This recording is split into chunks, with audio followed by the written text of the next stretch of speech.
মাস কয়েক আগেও অনেক কানাডীয়র অনুমান ছিল আগামী জাতীয় নির্বাচনে বিরোধী দল কনজারভেটিভ পার্টি সংখ্যাগরিষ্ঠতা নিয়েই জিতবে। তবে সাম্প্রতিক রাজনৈতিক পরিবর্তনগুলো ইঙ্গিত দেয় যে বিষয়টি এখন আর অতটা নিশ্চিত নয়। কানাডার প্রতি মার্কিন প্রেসিডেন্ট ডোনাল্ড ট্রাম্পের আক্রমণাত্মক বক্তব্য, বিশেষ করে কানাডাকে অঙ্গরাজ্য বানানো সহ শুল্ক আরোপ ও অন্যান্য হুমকি প্রধানমন্ত্রী জাস্টিন ট্রুডোর লিবারেল পার্টির জনসমর্থন বাড়িয়ে দিয়েছে। ফলে কানাডার রাজনৈতিক পরিস্থিতিতে এক নাটকীয় পরিবর্তন এসেছে। ট্রাম্পের হুমকি কানাডীয় ভোটারদের তাদের অগ্রাধিকারগুলোর বিষয়ে নতুন করে ভাবতে বাধ্য করেছে। অটোয়া বিশ্ববিদ্যালয়ের রাষ্ট্রবিজ্ঞানের অধ্যাপক লুক টার্জিয়নের মতে, ট্রাম্পের বক্তব্য স্বাস্থ্যসেবা, অপরাধ এবং জীবনযাত্রার ব্যয় বৃদ্ধির মতো অন্যান্য গুরুত্বপূর্ণ বিষয়গুলোকে আড়ালে ঠেলে দিয়েছে। তার পরিবর্তে ভোটারেরা এখন ট্রাম্পের কর্মকাণ্ড থেকে কানাডার অর্থনৈতিক নিরাপত্তা ও সার্বভৌমত্ব রক্ষার দিকে বেশি মনোনিবেশ করছেন। এই পরিবর্তনের ফলে ট্রুডোর সমর্থন উল্লেখযোগ্যভাবে বৃদ্ধি পেয়েছে। 2023 সালের ডিসেম্বরে ট্রুডোর রেটিং যা ছিল তা থেকে প্রায় 12 পয়েন্ট বেড়েছে। ট্রুডো 2025 সালের শুরুতে পদত্যাগের ঘোষণা দিলেও তার নেতৃত্বেই লিবারেল পার্টি দারুণভাবে ফিরে এসেছে। রোববার লিবারেল পার্টির নেতৃত্ব নির্বাচনের ফলাফল ঘোষিত হবে। নতুন নেতাকে দুটি তাৎক্ষণিক সিদ্ধান্ত নিতে হবে: এক, ট্রাম্পের হুমকির জবাব কিভাবে দেবেন, এবং দুই, জাতীয় নির্বাচন কখন অনুষ্ঠিত হবে। এই সিদ্ধান্তগুলো দলটির ভবিষ্যতের জন্য অত্যন্ত গুরুত্বপূর্ণ। কানাডার ফেডারেল নির্বাচন 20 অক্টোবরের মধ্যে অবশ্যই অনুষ্ঠিত হতে হবে, তবে ক্ষমতাসীন দল চাইলে এটি এই সপ্তাহেই ডাকতে পারে।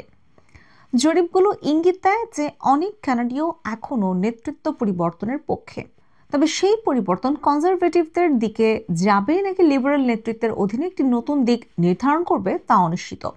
টরন্টো ভিত্তিক ইনোভেটিভ রিসার্চ গ্রুপের প্রেসিডেন্ট গ্রেগ লাইল উল্লেখ করেছেন, পিয়ারের নেতৃত্বে কনজারভেটিভ পার্টি আগে উল্লেখযোগ্য ব্যবধানে এগিয়ে ছিল, তবে রাজনৈতিক গতিশীলতা এখন অনেক বেশি পরিবর্তনশীল। কনজারভেটিভরা তাদের প্রচারণায় জীবনযাত্রার ব্যয় বৃদ্ধি, আবাসন সাশ্রয়, অপরাধ এবং চাপমুক্ত স্বাস্থ্যসেবার মতো বিষয়গুলোতে নিবন্ধ করেছে। পোয়েলিয়েভার এই সামাজিক সমস্যাগুলোকে ট্রুডোর নীতির ফলাফল বলে দাবি করেছেন এবং কমন সেন্সের রাজনীতি ফিরিয়ে আনার প্রতিশ্রুতি দিয়েছেন। কিন্তু ট্রুডোর পদত্যাগ এবং ট্রাম্পের শুল্কের কারণে এই বার্তা প্রাসঙ্গিকতা হারাতে শুরু করেছে। লাইলের জরিপ অনুসারে কানাডীয়রা এখন ট্রাম্পের প্রেসিডেন্সি এবং কানাডার অর্থনীতি ও সার্বভৌমত্বের ওপর এর সম্ভাব্য প্রভাব নিয়ে বেশি উদ্বিগ্ন। ট্রাম্পের কানাডার রপ্তানির উপর 25% শুল্ক, যার কিছু অংশ 2 এপ্রিল পর্যন্ত স্থগিত করা হয়েছে, কানাডার অর্থনীতিকে গুরুতরভাবে প্রভাবিত করতে পারে। দেশটি মোট রপ্তানির প্রায় 3/4 গন্তব্য যুক্তরাষ্ট্র, এবং শুল্কের ফলে কানাডায় 10 লাখের বেশি মানুষ চাকরি হারাতে পারেন। বিশেষজ্ঞরা সতর্ক করেছেন, শুল্ক অব্যাহত থাকলে কানাডার মন্দার মুখোমুখি হতে পারে। ট্রুডো ট্রাম্পের শুল্ক আরোপের কারণ, বিশেষ করে সীমানা জুড়ে ফেন্টানিল প্রবাহ সম্পর্কে তার দাবি অযৌক্তিক বলে প্রকাশ্য সমালোচনা করেছেন। ট্রুডো এটাও ইঙ্গিত দিয়েছেন যে ট্রাম্পের চূড়ান্ত লক্ষ্য হল কানাডার অর্থনীতিকে দুর্বল করে দেশটিকে সহজ করা।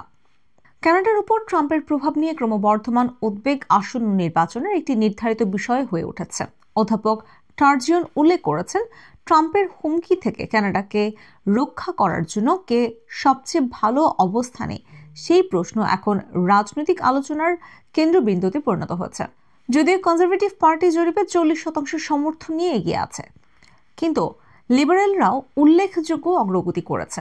তাদের সমর্থন 30% ছাড়িয়ে গেছে, অথচ গত জানুয়ারিতে এটি মাত্র 20% ছিল।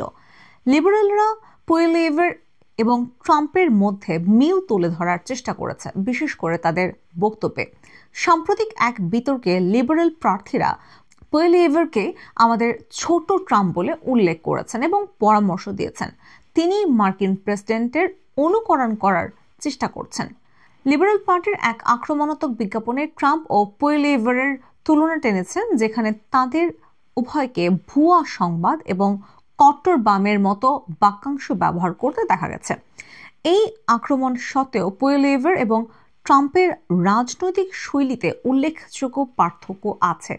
তদুপরি ট্রাম্প নিজেও এই তুলনাকে খাটো করে বলেছেন, পোয়েলিয়েভার তার মেক আমেরিকা গ্রেট অগেইন পর্যায়ের নেতা নন। সাম্প্রতিক জরিপে আরও দেখা গেছে অনেক কানাডীয় বিশ্বাস করেন যে লিবারেল নেতৃত্বের ফ্রন্ট রানার মার্ক কার্নি ট্রাম্পের চ্যালেঞ্জ মোকাবেলা করতে আরও ভালোভাবে সক্ষম, বিশেষ করে শুল্ক এবং বাণিজ্যের ক্ষেত্রে। 2008 সালের আর্থিক সংকট এবং ব্রেক্সিটের মতো অর্থনৈতিক সংকটের অভিজ্ঞতা কার্নিকে লিবারেল পার্টির মধ্যে শক্ত প্রার্থী করে তুলেছে। রাজনৈতিক মেজাজের পরিবর্তন কনজারভেটিভদের তাদের বার্তা পুনর্মূল্যায়ন করতে বাধ্য করেছে। ট্রাম্পের হুমকি কানাডীয়দের মাঝে দেশপ্রেমের শক্তিশালী অনুভূতি জাগিয়ে তুলেছে। অনেক কানাডীয় মার্কিন পণ্য বর্জন করছেন এবং এমনকি মার্কিন যুক্তরাষ্ট্রে ভ্রমণ বাতিল করছেন। প্রতিক্রিয়ায় কনজারভেটিভরা তাদের বক্তব্যে পরিবর্তন এনেছে। তারা তাদের পূর্বসূরি স্লোগান কানাডা ভেঙে গেছে থেকে সরে আরও জাতীয়তাবাদী কানাডা ফার্স্ট স্লোগান গ্রহণ করেছেন। কনজারভেটিভরা এখন কার্নিকে আক্রমণে মনোনিবেশ করেছে এবং তারা তার কানাডার প্রতি আনুগত্য নিয়ে প্রশ্ন তুলেছে। বিরোধীরা কার্নির কোম্পানি ব্রুকফিল্ড অ্যাসেট ম্যানেজমেন্টের সভাপতি থাকাকালীন টরন্টো থেকে নিউ ইয়র্ক